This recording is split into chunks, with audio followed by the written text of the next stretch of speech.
because asexuality and aromantics are part of the LGBTQIA, spectrum, that's part of where, we've got all this silencing happening from book bans.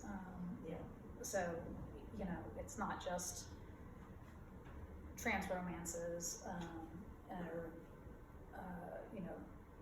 sapphic or queer romances in general, but like everything in that whole spectrum is attacked at that point.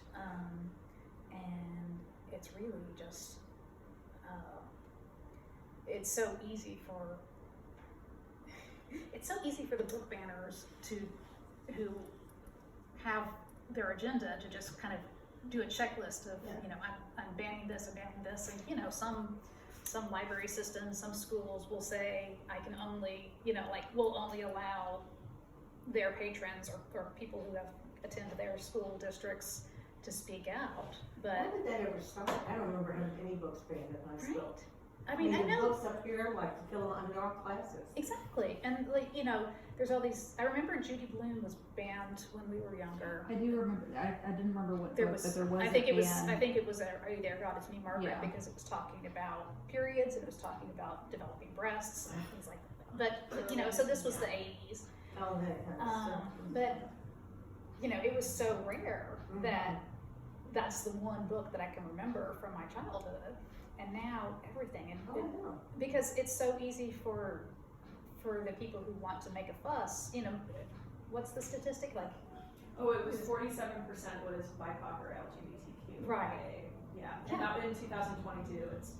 That was 3 years ago now. Right, and it's so much more higher. now, Yeah. and it's so easy for them to, because you can say, we can push back against book bans all we want to, and we can pay attention to the Texas Freedom to Read Project and the, what's going on with our school districts and our libraries, and we can tell our librarians we love them, and our independent bookstores that we love them and all of that, but that's not going to, I mean, it's good pushback and it's important, but it's so easy for like one disgruntled person to say, ban that, ban that, ban that, ban that. Here's a whole list of things that we're banning. And now we've got school districts where, here in Texas, where every single book that the school library wants to purchase is now up for a 30-day comment period.